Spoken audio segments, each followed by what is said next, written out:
Ang mga kwento ng pag-ibig, kwento ng buhay, at kwento ng pag-asa dito sa Barangay Love Stories. Love Stories.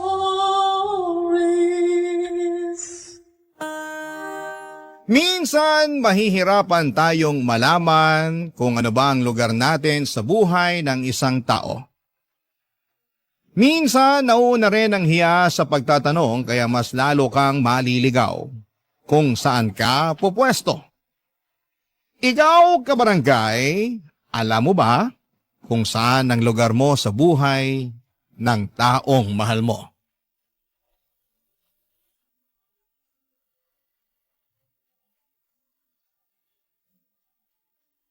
Dear Papa Dudut, ako nga pala si Maritoni, 30 anyos. Neto lang ay nakipag-live-in na ako sa boyfriend kong si Drew. Mas matanda siya sa akin ng 10 taon. Nakatira ko sa bahay niya. 28 years old lamang siya noong pinagawa niya ang bahay na yon sa tulong ng kanyang yumaong asawa na si Jen. Nag-ibang bansa kasi sinang pareho noon ng ilang taon bago nagpa siyang manatili na lamang sa Pinas matapos magawa ang bahay na gusto nila. 5 years ago lang nung namatay ang asawa niya. Wala silang naging anak, kaya nasolo ni Drew ang buong bahay. Hindi na nga sana siya mag-aasawa pa dahil masyado siyang nalugmok sa pagkamatay ng kanyang dating asawa. Kaya lang nung nakilala niya ako ay sinubukan niya ulit na maging matapang. Binuksan niya ulit ang kanyang puso. Nagmahal siyang muli. 1 taon pa lang naman kaming magkarelasyon sa ngayon, Papa Dudut, pero naramdaman na namin na kami na talaga yung magiging magkasama sa panghabang buhay. Hindi na kami mga bata para hindi magseryoso. Kaya nga nung time na inoffer niyang magsama na lamang kami sa isang bahay, pumayag ako. Sayang din naman kasi ang upa ko. Ako na lang ang umako ng bayad sa mga bills sa bahay bilang tulong kay Drew. Lalo't hindi rin naman ganong kalaki ang kinikita niya kumpara noong nasa ibang bansa siya. Mas malaki ang sahod ko kesa sa kanya.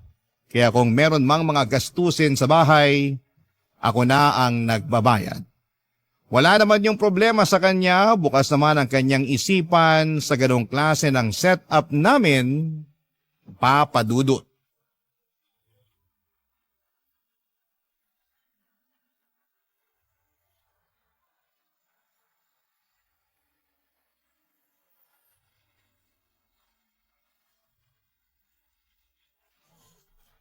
Alam mo, parang bibigay na tong isang upuan. Naparami ka lang ng kain, kaya gusto nang bumigay ng upuan na yan.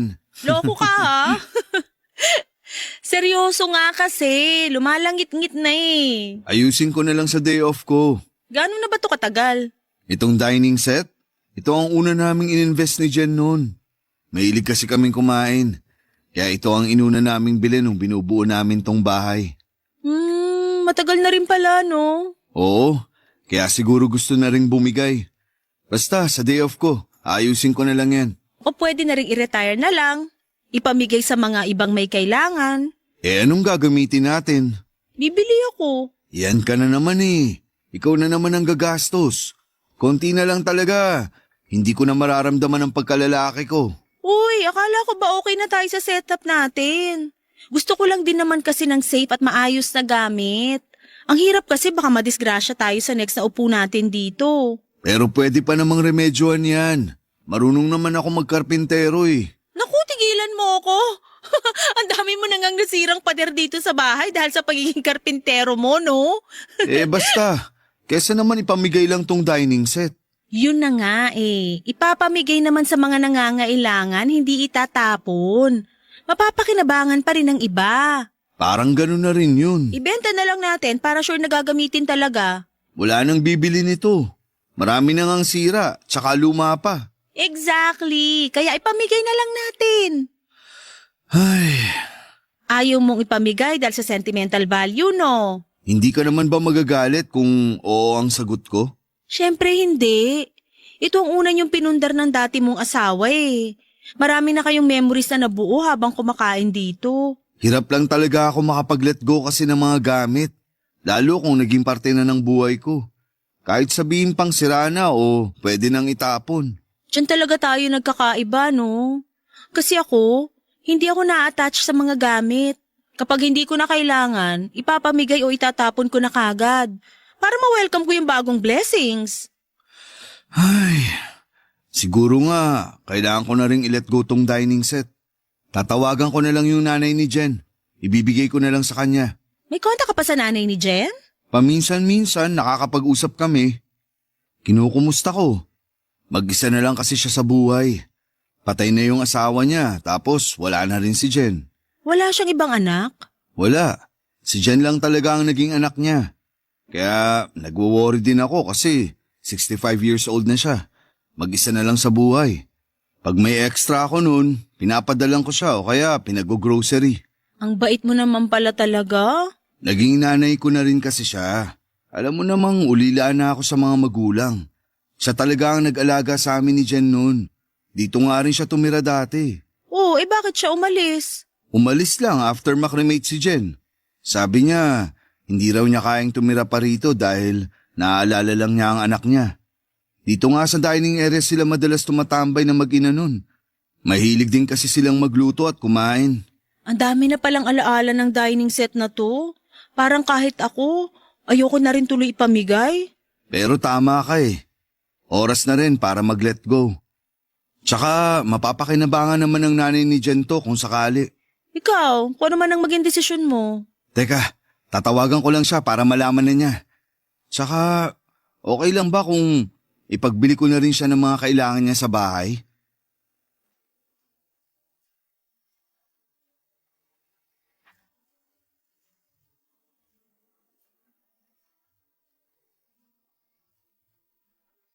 Papa Dudut, tumango ako bilang pagpayag sa sinabi ni Drew.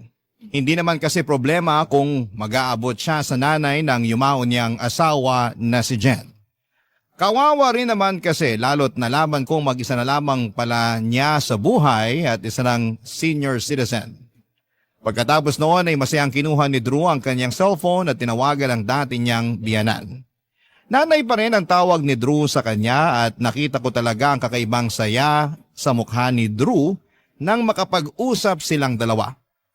Doon ko naramdaman na talagang nanay ang turing na niya sa dati niyang biyanan. Masaya na rin ako, Papa Dudut, pagkatapos ng tawag na yon ay lumapit sa aking muli si Drew para sabihin na payag ng kunin ng nanay ni Jen ang dining set. At lalabas din daw sila para makapag-grocery na rin. Inano ko na rin si Drew na idala niya sa bahay ang nanay ni Jen para makapag-salo-salo naman kami. Natuwa lalo si Drew at tinawagan muli ang nanay ni Jen. Pagkatapos noon, ay in-schedule na nila ang pagsundo sa kanya ni Drew. Sinabi nito na pwede siya sa katapusan ng buwan. Isasabay na lang din daw niya ang pagkuha sa dining set noon at sa pag-grocery. At nang matapos muli ang kanilang usapan, niyakap ako ni Drew at nagpasalamat dahil naging mabuti ako sa dati niyang biyanan, ang nanay ni Jen. At nang sumapit ang katapusan ng buwan ay doon na kami nagkaharap ng nanay ni Jen. Sinundo siya ni Drew sa bahay nito at napag-usapan na manananghalian muna sa bahay bago sila pupunta sa grocery store para bumili ng kailangan nito, Papa Dudut.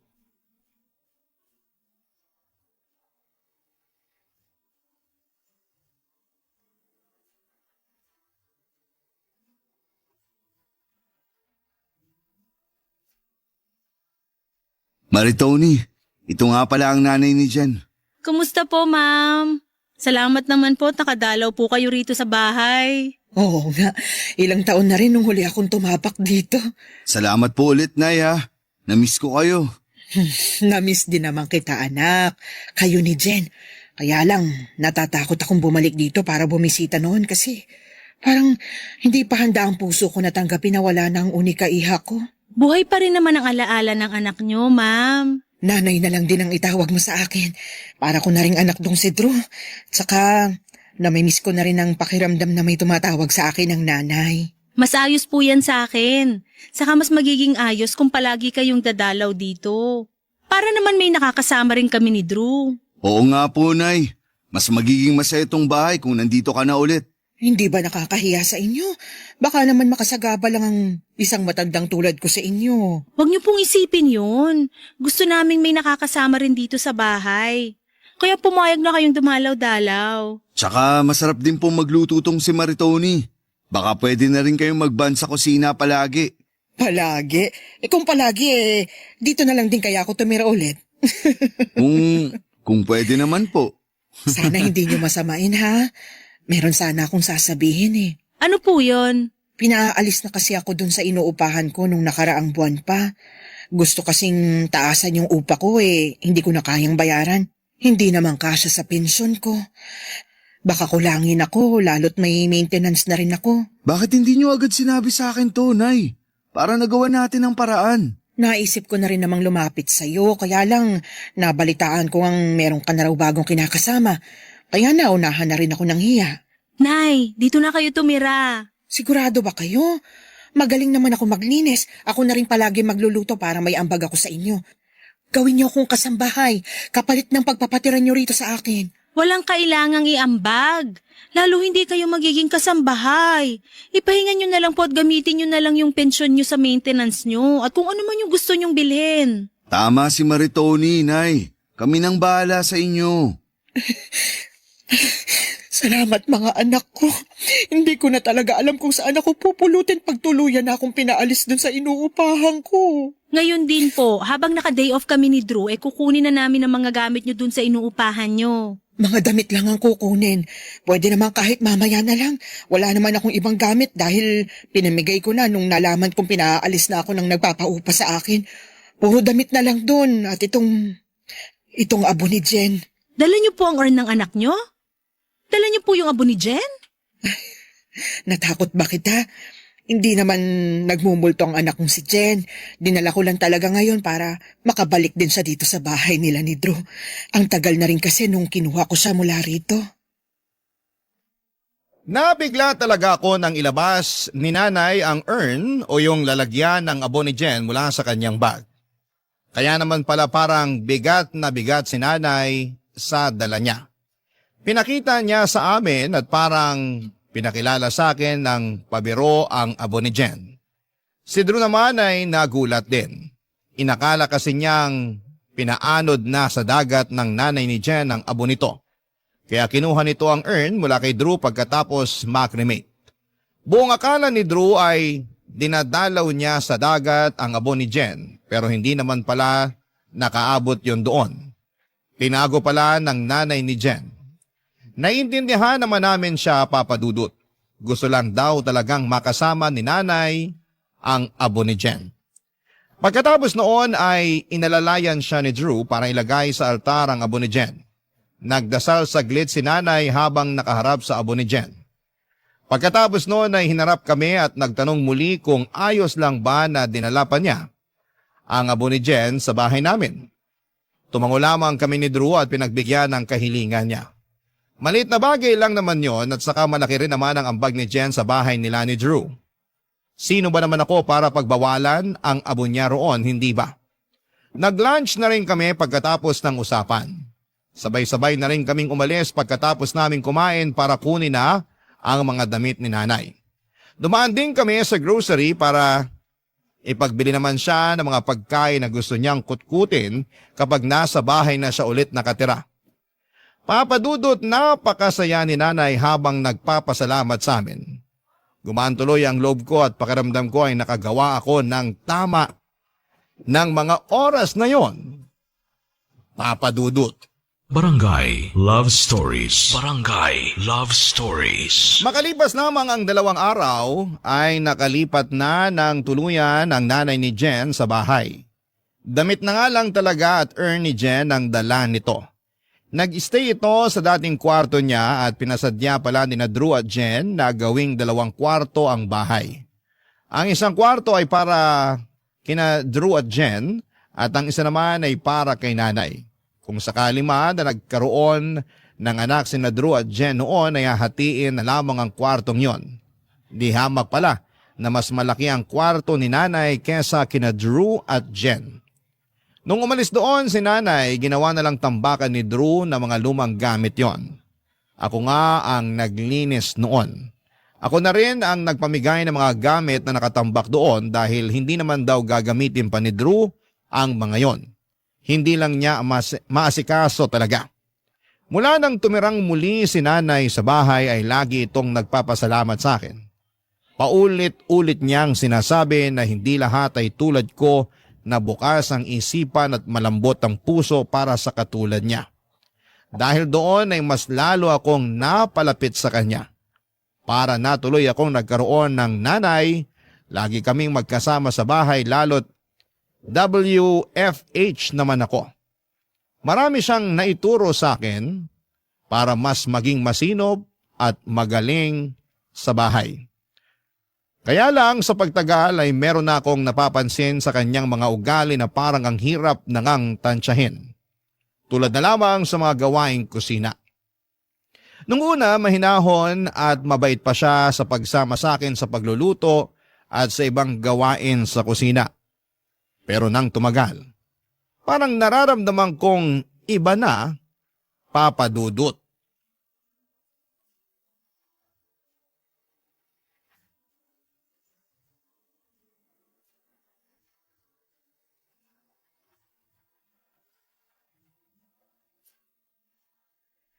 Anong oras daw ang uwi ni Drew? Nasabi ba niya sa'yo? Bago raw mag-alas 7 ng gabi, nandito na raw po siya. Maaga raw silang papauwiin ng boss nila kasi na-reach na daw nila yung quota nila. Dapat pala, mas inagahan natin magluto. Baka mamaya mauna pa siyang makarating dito kaysa mapalambot yung beef na niluluto mo. Relax lang po kayo, Nay. Marunong naman maghintay si Drew sa pagkain kahit gaano pa siya kagutom. Ay, hindi pwedeng ganun, Maritoni. Gumaya ka kay Jen. Dapat minu-minuto ay nagpapa-update siya kay Drew sa oras ng uwi niya para nakahanda na yung ulam pagpasok pa lang ni Drew ng bahay. Okay nga lang po, Nay. Relax lang po kayo. Ganun na sistema namin ni Drew dito sa bahay. Saka madalas pagka-uwi niya, naliligo muna siya at may kinakalikot sa mga inuuwi niyang gamit. Kaya hindi rin siya naiinip. Mas maganda kasi yung sistema nila ni Jen sa bahay noon. Yun lang naman ang totoo. Medyo matatagalan lang siguro ng konti pa para mapalambot tong beef. Dito po talaga ako hirap palagi ano po kaya ang dapat gawin? Mahina yung apoy o palakasin pa? Dapat kasi ang ginawa mo, binabaran mo ng baking soda yung beef bago mo niluto. Yun ang sikreto sa pagpapalambot ng karne na yan. Pwede po pala yun. Akala ko kasi dapat pukpukin ng tenderizer yung beef tapos dapat manipis yung hiwa. Mali ka na naman. Hindi uobra yan kung walang baking soda. Kami mismo ni Jen subok na yon. Kaya paborito ni Drew ang mga niluluto ni Jen na beef noon kasi malambot. Hindi na pahirapan pa sa pagmuya. Sayang at wala na rito si Jen ngayon. Kasi po sa pagkakaalam ko nakakabawas ng lasa yung baking soda kapag hinalo sa pagluluto ng beef Nasasayang lang yung ginamit na pang-marinate. Di ibabad mo ng 20 minutes sa baking soda tapos hugasan mo. Kung maaga ka lang kasi nag-prepare ng beef, nagawa mo pa sana ng maayos to. Wala. Mas inuna mo yung makipag-video call kay Drew at manood ng TV. Hindi ganyan si Jen. Hanggat hindi natatapos sa mga gawaing bahay, hindi siya magre-relax. Hindi manonood ng TV o hindi magse-selfie. Si Drew naman po kasi yung gustong makipag-video call sa akin kasi nasistress siya sa work kanina. At gusto niya makita ako para mawala raw yung pagod niya. Alam mo ang solusyon para mawala ang pagod at stress niya? Masahe. Pero mukhang hindi mo alam yon. Napansin ko sa mga kamay mo masyadong manipis sa mga daliri mo. Hindi pang masahe. Masakit ang hagod ng mga ganyang kamay. Hindi gaya nung kay Jen. Kaya laging fresh tingnan dati si Drew kasi naman nare-relax siya palagi sa hilot ni Jen. Hindi naman po nagre-request si Drew na i-massage ko siya. Paano? Alam niyang hindi ka marunong at hindi magandang mga kamay mo para pang masahe. Ano na po kaya sa tingin niyo yung pwedeng remedyo dito sa beef? Pahinaan ng apoy o palakasan? Wala ka nang pwedeng maging remedyo dyan. Bigyan mo na lang si Drew mamaya ng matalas na kutsilyo at ipagdasal mo na lang ang ngipin niya. Sana manguya niya ng maayos ang niluto mo. Bahala ka na riyan Magdadasal na lang muna ako at magsisindi ng kandila para sa kaluluwa ni Jen. Hindi ko alam kung nakahalata si nanay pero nasaktan na niya ako sa mga sinabi niya. Hindi ko na nga siya matingnan noon habang kinukumpara niya ako sa anak niyang si Jen. Ni minsan ay hindi ko nakitang threat si Jen sa relasyon namin ni Drew. Dahil pinaramdam naman sa akin ni Drew na mahal niya ako at hindi na mahalaga ang past. Pero dahil sa ginawa ni nanay ay parang nagduda tuloy ako kung nararapat lang ba ako sa pagmamahal ni Drew. Kasi parang hindi ko matumbasan ang galing ng naging asawa niyang si Jen. Nasira na ang mood ko at dahil doon ay hindi na tuloy naging masarap ang niluto ko. Mas lalo ko pang naramdaman yon nang ihain ko na kina Drew at nanay. Pinamukha ni nanay sa akin nang hirap nguyain ang beef na niluto ko. At nasobrahan daw ako sa betchin. Baka raw antukin si Drew hanggang kinabukasan. Wala namang sinabing hindi maganda si Drew at hinawakan lang nito ang kamay ko para iparamdam na okay lang naman yon. Parang naawa tuloy ako sa sarili ko. Lalo na nung kinumpara na naman ako ni nanay kay Jen. At sa pagkakataong yon, sa harapan pa ni Drew yun ginawa. Hindi na lang ako umiimik at nararamdaman kong napansin yun ni Drew. Kaya mismong si Drew na nga ang gumawa ng paraan para mag-change topic na. Pero sadyang tumigil or ayaw tumigil ni nanay na ilatag sa usapan ng yumaon niyang anak na si Jen. Binulungan na lamang ako ni Drew at sinabing pagpasensyahan ko na lang daw dahil hindi biro ang mamatayan ng anak. Tumango na lamang ako at baka na-miss lang ni nanay si Jen noong araw na yon.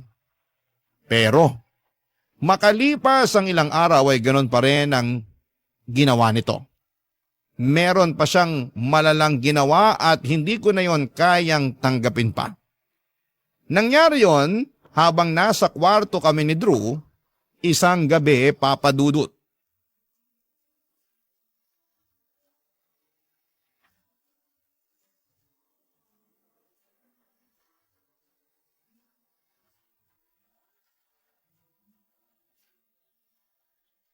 Alam mo, hindi na tayo nakakapag out of town. Naging busy na rin kasi tayo pareho sa mga trabaho natin.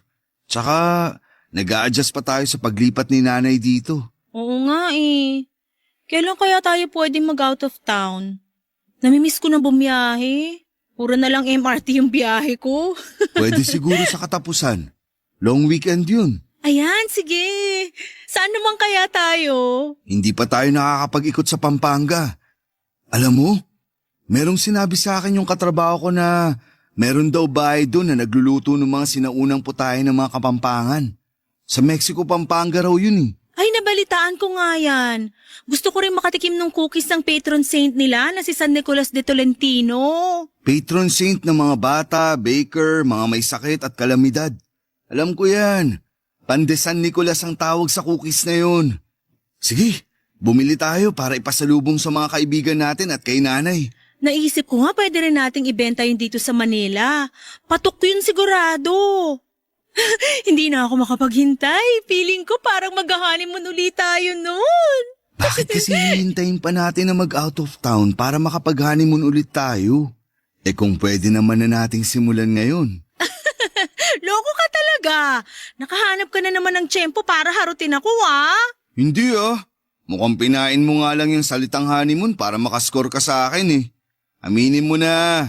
Tayong dalawa lang naman ang nandito. Pakis naman. Bukas na lang. Matulog na tayo. Baka kung saan pa mapuntay ang halik na yan eh. Eh di hayaan natin kung saan man mapunta ang kiss mo sa akin. Dali na. True naman. Nagsisimula ka na naman, ah. Eh di tapusin mo na para makatulog na tayo. Dali na. Sige na nga. Isa lang, ah. Isang kiss. Tapos, hayaan na natin kung saan tayo dalhin. Ay, ayoko na ganyan. Huwag kang maharot. Ay, pasensya na. Nagulat ba kita, Maritoni? Pasensya na kung bigla akong pumasok ka. Narinig ko kasi kayo naghahagikikan pa kaya naisip kong pumasok na lang agad.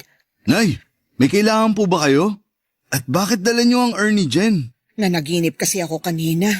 Ano pong panaginip? Ayos lang po ba kayo? Ayos lang ako. Medyo nakaramdam lang ako ng konting lungkot. Napanaginipan ko kasi si Jen eh. Nilalamig daw. Paano ko ba to sasabihin? Kinausap kasi ako sa panaginip ni Jen. Ang sabi niya, dalhin ko raw ang abo niya rito sa loob ng kwarto ninyo kasi malamig daw dun sa pwesto niya sa altar. Ha? Dito niyo po ilalagay sa kwarto yung abo ni Jen? Dito? Dito kung saan kami natutulog ni Drew? Oo eh. Pakiramdam ko natatakot lang mag-isa si Jen sa altar. Kaya siguro nagparamdam siya sa akin sa panaginip. Saan ko ba siya pwedeng ipatong? Okay lang ba kung dito na lang sa may tokador? Nay, wag po rito sa tokador kasi masyadong malapit sa kama namin eh. Sa katabi pa ng pwesto ko sa paghigayan tokador. Kung ayaw mo, di ilipat na lang yung tokador sa pwesto ni Drew para doon ko na lang ipatong tong abo ni Jen. Mas gusto nga siguro yon ng anak ko para malapit pa rin siya kay Drew. Sige, Nay. Okay lang. Ililipat ko na ngayon ang tokador dito sa pwesto ko para may ipatong na ang urn ni Jen. Salamat, Drew. Alam kong maiintindihan mo ko. Mula ngayon, wag mo na siyang aalisin sa kwarto niyo, ha?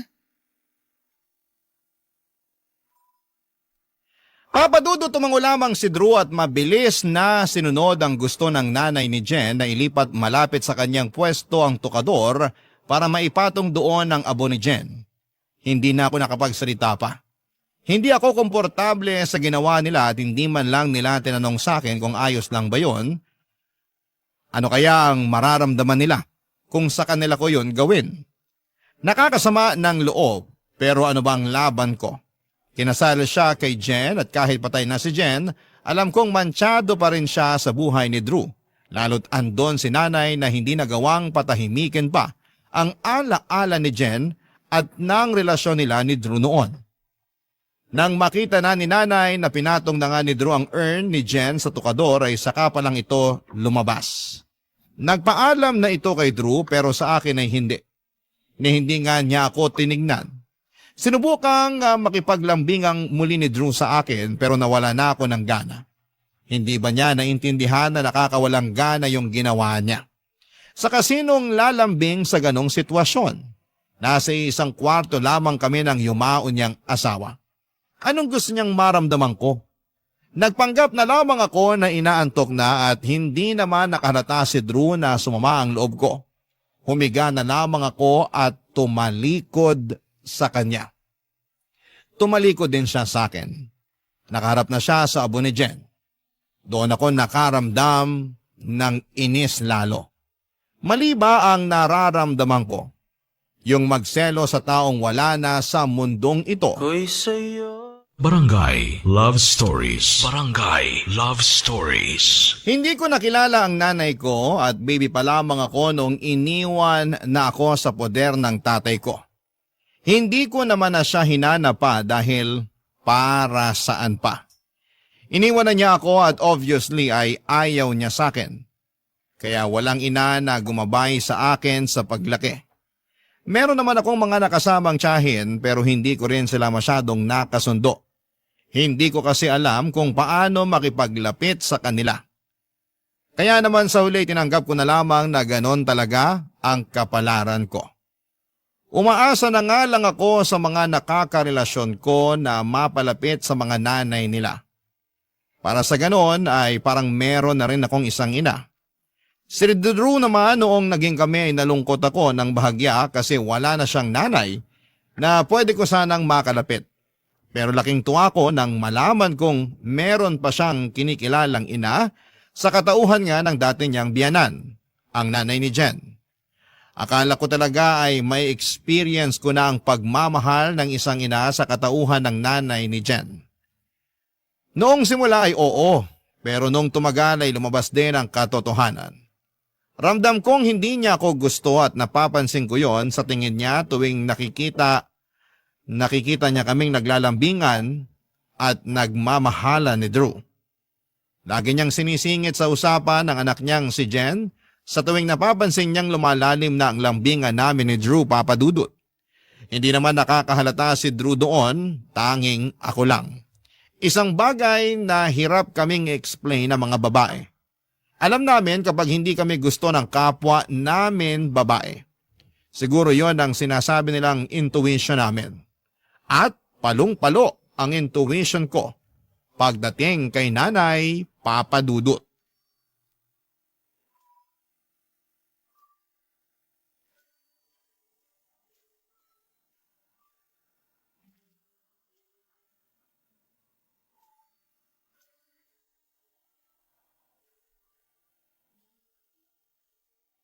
Drew, pwede ba tayong mag-usap? Oo naman. May problema ba? Parang balisa ka ah. Hindi ko na kasi matiis to eh. Kailangan ko nang sabihin sa'yo bago pa ako sumabog.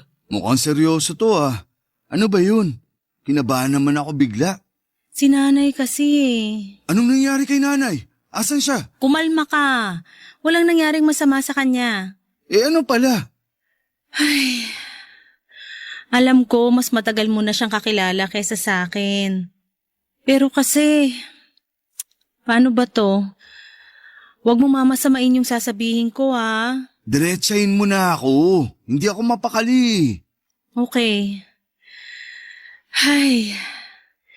Nararamdaman ko kasi na hindi ako gusto ni nanay. Ha? Saan naman galing yan? Sa tuwing wala ka kasi, lagi niya akong pinagdadabugan. Tapos kapag nakikita niya na naglalambingan tayo, bigla siyang sisingit at magkukwento tungkol sa mga masasayang memory niyo ni Jen. Hanggang sa bigla ka na lang titigil sa paglalambing sa akin. Tapos matutuwa ka na sa usapan niyo ni nanay tungkol sa mga alaala ni Jen. Uy, wag mong sabihin nagsiselos ka kay Jen. Ayoko sana. Pero yun na kasi yung nararamdaman ko, lalo tuwing pinapamukha sa akin ni nanay na mas magaling si Jen sa kusina. Mas magaling si Jen sa pag-aalaga sa'yo. Mas maganda at mas sexy si Jen kesa sa akin. Puro na lang si Jen. Paano naman ako? Para akong laging nakikipagkumpetensya sa patay. Ayun na nga eh. Patay na si Jen. Tsaka hindi naman siya kalaban eh. I'm sure kung nasan man siya ngayon, masaya na siya para sa atin. Siguro oo. Masaya na si Jen para sa atin. Pero yung nanay niya, hindi pa. Guni-guni mo lang yan. Napapraning ka lang masyado. Huwag mo na kasing isipin yun. Tsaka mukha namang gusto ka ni nanay. Paano mo masasabi na gusto niya ako buong araw wala ka rito? Kung alam mo lang kung paano niya ako kausapin palagi kapag wala ka. Ano bang gusto mong mangyari? Kung pwede sana wag na lang siyang tumira rito. Ha? Hindi naman pwede yun, Maritoni. Bahay pa rin to ni Jen. May karapatan pa rin si nanay dito. Tsaka matanda na si nanay. Alam nga namang hayaan natin siyang mag-isa na lang. Sabi ko nga sa'yo, parang ako na lang ang pamilya niya. Kung matitiran lang, ako na maghahanap ng mauupahan niya. Wala na siyang kapasidad para umupa. Maawa ka naman sa pensyon niya. Maganda kung magagamit na lang niya yon para sa ibang kailangan niya. Ako naman magbabayad ng upa niya. Basta wag lang siya rito. Maritoni! Parang naririnig ko kayo nagtatalo ah. Ayos lang ba kayo? Hindi ako sanay na nakakarinig ng away dito sa bahay, lalo na nung nabubuhay pang anak kong si Jen. Hindi kasi mahilig makipagtalo ang anak kong yun. Yun ang tamang pag-uugali ng isang babae. May pinag-uusapan lang po kami, Nay. Hindi naman kami nagtatalo ni Maritoni. Iba kasi ang dinig ko mula ron sa kusina eh. Matalas ang tenga ko kahit na may edad na ako. Parang ang narinig kong pinag-uusapan niyo ko eh. Tama ba ako? Nay, ayaw niyo ba talaga kay Maritoni? Drew! Sabi ko na nga ba eh. May problema ka talaga sa akin, Maritoni. Hayaan niyo. Paalis na lang ako rito. Makikituloy muna ako sa barangay hall. Maaawa naman siguro sila sa katulad kong senior, hindi ba? Iiwan ko muna ang mga gamit ko rito hanggat hindi pa ako nakakahanap ng aampon sa akin. Pero kukunin ko ang abo ni Jen dahil ayaw kong pati ang anak ko maging dahilan ng away niyong dalawa. Nanlaki ang mga mata ko nang bigla akong isumbong ni Drew kay nanay. Lalo na noong umiyak na si nanay at kinonsensya na ako. Nilapitan siya ni Drew para iyakapin. Ako naman ay parang nanigas lamang sa sulok. Hindi ko alam kung ano ang sasabihin, kung ano ang gagawin. Gusto kong maging tapat kay nanay, sabihin sa kanya na hindi ako komportable sa ginagawa niyang pagkukumpara sa akin sa anak niyang si Jen na matagal nang namayapa.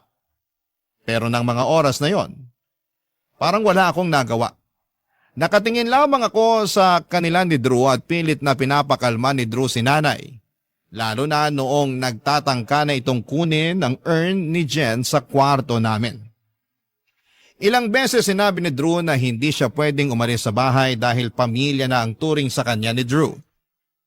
Doon lang kumalma si nanay. Pagkatapos noon ay ilang beses akong tinignan ng matalim ni nanay.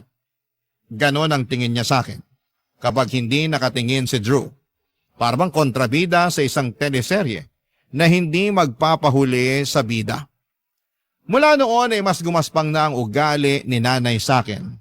Lagi na lamang akong nangangamba tuwing naiiwan kaming dalawa sa bahay at wala si Drew. Doon mas lumalakas sa mga parinig niya at minsan ay kinukuha niya ang urn ni Jen sa kwarto at kinakausap. Nagsusumbong na inaaway daw siya sa bahay nila. Bahay nila. Yun ang lagi niyang sinasabi. Oo at wala akong ambag doon. Oo at alam kong sina Drew at Jen ang nagpagawa ng bahay. Pero masakit lang kasi sa pakiramdam na para akong outsider sa loob ng bahay na yon, Papa Dudut.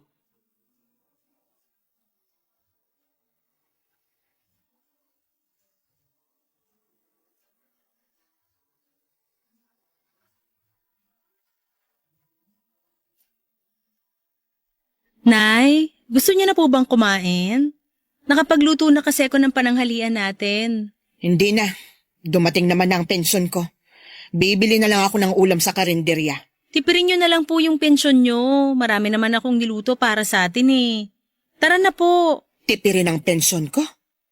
Para ba may magamit ako oras na paalisin mo ulit ako rito sa bahay ni na Drew at Jen? Nay, ilang beses na po akong humingi ng tawad sa inyo sa nangyari. Nadala lang ako ng emosyon ko noon dahil sa paulit-ulit na pagkukumpara niyo sa akin kay Jen. Ang sabihin mo, ayaw mo lang talaga sa akin at gusto mong masolo si Drew. Hindi po totoo yan. Ako nga po itong nagkumbinsi kay Drew na tumira kayo rito noon dahil naaawa ako sa inyo. Pakitang tao ka lang. Kung magiging totoo ka sa sarili mo, sigurado ako, ayaw mo talaga ako rito. Ang ayaw ko lang po, yung lagi niyo akong kinukumpara sa anak niyo. Lagi na lang mali ang ginagawa ko. Lagi na lang si Jen ang tama kahit wala na siya. Hindi ko na alam ang gagawin ko para lang mapasaya kayo eh. Alam mo kung ano magpapasaya sa akin? Pag lumayas ka na rito. Bakit naman po ako lalayas dito? Eh parang bahay ko na rin to. Parang bahay mo lang. Pero may ambag ka ba sa gastos? Ako po nagbabayad ng lahat ng bills dito sa bahay. Dapat naman talaga ikaw magbayad ng bills dito sa bahay kasi nakikitira ka lang. Nakikitira rin naman po kayo rito ah. Parehas lang tayo. At least ako may ambag pa rin dito sa bahay. Eh di, lumabas din ang totoo.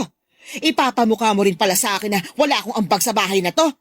Eh, paano kung sabihin ko sa'yo na ang ambag ko rito yung ginastos ng anak kong si Jen sa pagpapatayo ng bahay na ito? At kung nasabi sa'yo ni Drew, karamihan ng gamit dito, si Jen ang bumili. Yung sofa na inuupuan mo at pinagpapahingahan mo tuwing tanghali, si Jen ang bumili nun. Pati ang kama nyo, hoy! Si Jen ang bumili nun. Magkano po ba nagastos ni Jen sa pagpapagawa ng bahay na to? Pati na sa mga gamit na binili niya. Kwentahin niyo lahat, ako na lang magbabayad. Bakit ko naman gagawin yon? Dinawalan ako ng karapatan dito sa bahay nila mag-asawa? Hindi na po sila mag-asawa. Hindi porket patay na si Jen, hindi na sila mag-asawa. Wala namang annulment sa langit, Maritoni. Yan ang hindi ko gusto sa inyo.